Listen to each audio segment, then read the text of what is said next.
नमस्कार, sunrise breaking news के इस बुलेटिन में आपका स्वागत है। मैं हूं आपके साथ किंग करुणेश। आइए देखते हैं सुबह की ताजा खबरें। भारत सरकार ने सुप्रीम कोर्ट को बताया है कि जिन राज्यों में हिंदुओं की संख्या कम है, वहां की सरकारें उन्हें अल्पसंख्यक घोषित कर सकती हैं। आपको बता दें कि 9 राज्यों में हिंदुओं को अल्पसंख्यक का दर्जा देने की मांग उठी थी। केंद्र सरकार ने कहा है कि ऐसा होने की स्थिति में हिंदू इन राज्यों में अपने अल्पसंख्यक संस्थान स्थापित और संचालित कर सकते हैं। केंद्र सरकार ने बताया कि जैसे महाराष्ट्र ने 2016 में यहूदियों को अल्पसंख्यक समुदाय का दर्जा दिया था, वैसे ही राज्य यहां किसी समुदाय और भाषा को अल्पसंख्यक का दर्जा दे सकते हैं। आपको बता दें कि केंद्र सरकार के अल्पसंख्यक मामलों के मंत्रालय ने सुप्रीम कोर्ट में एक हलफनामा दाखिल करके ये जानकारी दी है। आपको बता दें कि यह हलफनामा बीजेपी नेता और वकील अश्वनी कुमार उपाध्याय की उस याचिका के बाद दायर किया गया है, जिसमें उन्होंने कहा था कि 9 राज्यों में हिंदू अल्पसंख्यक हैं, लेकिन फिर भी सरकारी योजनाओं को लागू करते समय उन्हें अल्पसंख्यकों के लिए तय किए गए कोई लाभ नहीं मिलते। छत्तीसगढ़ के रायगढ़ जिले के जामगांव रेलवे स्टेशन के पास बड़ा हादसा हुआ है। रेलवे ट्रैक पर 2 मालगाड़ियों की जोरदार टक्कर हो गई, जिसमें 16 डिब्बे पटरी से नीचे उतर गए। वहीं मुंबई हावड़ा रूट इस हादसे के बाद प्रभावित हो गया है। घटना की जानकारी मिलते ही रेलवे के अफसर बिलासपुर से मौके के लिए रवाना भी हो गए हैं। रायगढ़ जिले के जामगांव के पास एक ट्रेन हादसा हुआ। यहाँ 2 मालगाड़ियों में आपस में टक्कर हो गई, जिसमें 16 मालगाड़ी के डिब्बे पटरी से उतर गए और पूरी तरीके से क्षतिग्रस्त भी हो गए हैं। वहीं इस घटना के बाद यात्री ट्रेन प्रभावित हुई हैं। बताया जा रहा है कि करीब 25 से ज्यादा यात्री ट्रेनें इस दौरान प्रभावित हुए हैं। वहीं कई ट्रेनों को अलग अलग स्टेशनों पर रोका गया है। हादसा किन कारणों से हुआ, फिलहाल रेलवे प्रशासन इस बारे में कुछ भी कहने की स्थिति में नहीं है। वहीं नुकसान का आकलन भी नहीं हो पाया है। पीआरओ ने बताया कि 16 वैगन पटरी से उतर गए। इस रूट पर फिलहाल सभी मूवमेंट बंद कर दिया गया है। राहत कार्य के साथ रेलवे मंडल बिलासपुर से जीएम और डीआरएम रवाना हो गए हैं।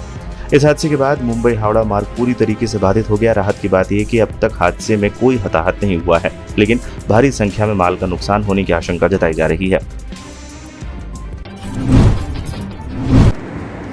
गोलमुड़ी से सांची सुभाष मैदान में 9 वर्ष की यात्रा निकलेगी और इसमें सभी हिंदूवादी संगठन जो है सम्मिलित होकर जो है इस यात्रा को जो है भव्य बनाएंगे, जिसमें हिंदू उत्सव समिति, हिंदू जन जागरण समिति, हिंदू सनातन समिति, हिंदू जागरण मंच और भी अन्य संगठन है, रंगरेटा समाज, सिख समाज, अखाड़ा समिति, दुर्गा पूजा समिति और जो अलग अलग संगठन कहीं से भी यात्रा निकाल रहे हैं, उनसे भी आग्रह किए हैं कि जो है आप जो है गोलमुड़ी आइए और गोलमुड़ी से जो है यात्रा जो है 9 वर्ष का जो है विधिवत और भव्य तरीके से निकाल के जो है हम लोग सांची जो है आपका सुभाष मैदान में इसको संपन्न करेंगे।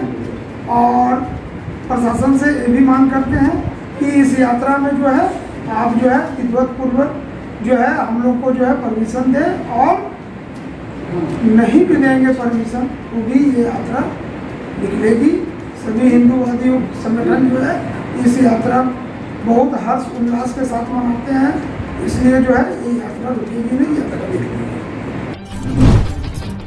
सरकार होशियार होशियार होशियार, केंद्र सरकार होशियार होशियार होशियार, श्रम कानून वापस लो वापस लो वापस लो, मोदी जी होशियार होशियार होशियार, कोयला ब्लॉक नीलामी बंद करो बंद करो बंद करो, कोयला ब्लॉक का नीलामी बंद करो बंद करो बंद करो, खदाना की लूट बंद करो बंद करो बंद करो, मजदूर हित में काम करो काम करो काम करो, मजदूर हित में काम करो काम करो काम करो, कोयला ब्लॉक का लूट बंद करो बंद करो बंद करो, ठेकेदारी का ठगदारी बंद करो बंद करो बंद करो, ठेकेदारों का ठगदारी बंद करो बंद करो बंद करो, श्रम कानून वापस लो वापस लो वापस लो, शिबू सोरेन जिंदाबाद जिंदाबाद जिंदाबाद, दिसम गुरु जिंदाबाद जिंदाबाद जिंदाबाद, हेमंत सोरेन जिंदाबाद जिंदाबाद जिंदाबाद, संपत सोरेन जिंदाबाद जिंदाबाद जिंदाबाद, रामदास सोरेन जिंदाबाद जिंदाबाद जिंदाबाद,